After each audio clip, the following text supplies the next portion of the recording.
संघर्ष भरी राह थी आनंद की, हर हृदय को छूते हुए पहुँचे सड़क से संसद तक आनंद। आनंद भदौरिया का सफ़र बहुत लंबा है और यह सफ़र, हालांकि इस सफ़र को कहें, बहुत ही संघर्ष भरा सफ़र रहा। लश्कर के साथ आनंद भदौरिया आगे बढ़ते चले गए और हर संघर्ष को छूते हुए वो अपनी सफलता की ओर पहुँचे।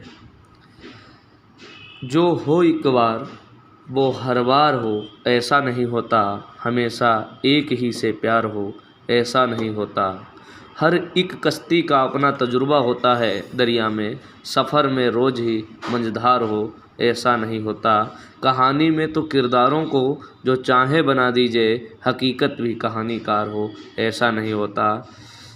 कहीं तो कोई होगा जिसको अपनी भी ज़रूरत हो, हर एक बाजी में दिल की हार हो, ऐसा नहीं होता। सिखा देती हैं चलना ठोकरें भी राहगीरों को, कोई रास्ता सदा दुश्वार हो, ऐसा नहीं होता। ये लाइनें बिल्कुल सटीक बैठती हैं अखिलेश के आनंद पर। अखिलेश के आनंद का जन्म 1978 ईस्वी में जरवल कस्बा के प्राथमिक स्वास्थ्य केंद्र में हुआ था। वहीं नासिरगंज गांव में इनके नाना रहते थे, वहीं इनका लालन पालन हुआ और प्राइमरी की शिक्षा इन्होंने जरवल कस्बा के ही प्राथमिक विद्यालय में की। जो इनके प्रथम टीचर थे मोहम्मद शमीम साहब से इन्होंने काफ़ी कुछ सीखा और संघर्ष की राह को आगे बढ़ाया। इसके साथ ही 5th क्लास में जब वे पढ़ रहे थे तो क्रांति रथ लेकर के जनता दल के प्रदेश अध्यक्ष मुलायम सिंह यादव जरवल कस्बा से बहराइच की ओर जा रहे थे। उसी क्रांति रथ के समय इन्होंने नेताजी की पास नहीं पहुंच पाए, लेकिन इन्होंने दूर से उनका रथ देखा और उनसे प्रभावित हुए। इन्होंने 6 से 10th तक बीहट गौर सीतापुर में पढ़ाई की और 1993 में फर्स्ट डिवीज़न अपने कॉलेज से पास हुए।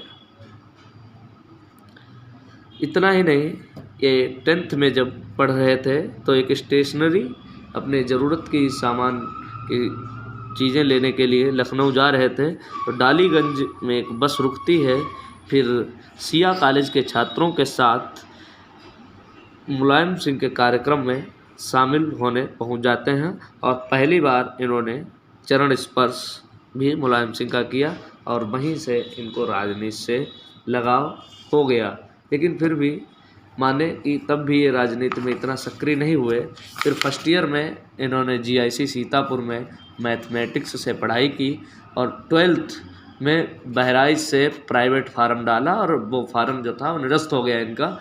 12th की पढ़ाई इनकी एक आशा भरी सपनों की तरह रह गई, लेकिन फिर भी इन्होंने 12th में संघर्ष किया और गवर्नर हाउस से अपना 12th का प्रमाण पत्र प्राप्त किया। कहीं ना कहीं इनको 12th में जाना और प्राइवेट फार्म भरना ही राजनीति की तरफ खींच ले गया। BSc 1999 में लखनऊ विश्वविद्यालय से किया और 2001 में इन्होंने MA किया। MA के बाद 2001 के बाद ये लगातार राजनीति में, क्षेत्रीय राजनीति में सक्रिय रहे और अपने जनपद की सेवा करते रहे। साथ साथ में ये समाजवादी पार्टी के नेताजी से इन्होंने फिर मुलाकात की। इन्होंने समाजवादी उपजन सभा ज्वाइन कर ली। उपजन सभा ज्वाइन करने के बाद लोहिया वाहिनी के इनको प्रदेश सचिव बनाया गया, उसके बाद प्रदेश अध्यक्ष बनाया गया और अंततः समाजवादी पार्टी में इनका कद बढ़ता गया और ये राष्ट्रीय अध्यक्ष पद तक पहुँचे। 2014 में इनको लोकसभा का चुनाव समाजवादी पार्टी ने धौरारा से लड़ाया, हालांकि इनको पराजय मिली। महज इनका तीसरा नंबर रहा, लेकिन दूसरे वाले से लगभग 500 करीब के अंदर थे। फिर 2019 का चुनाव इन्होंने नहीं लड़ा, 2024 में चुनाव लड़ा और जीते। इसके पीछे कोई ना कोई वजह ज़रूर रहती है। हालांकि इनके पीछे इनकी पत्नी का बहुत बड़ा हाथ है राजनीति में ले जाने का। अर्चना सिंह जो कि इनकी वाइफ हैं, वो HOD शकुंतला मिश्रा विश्वविद्यालय लखनऊ गोल्ड मेडलिस्ट हैं।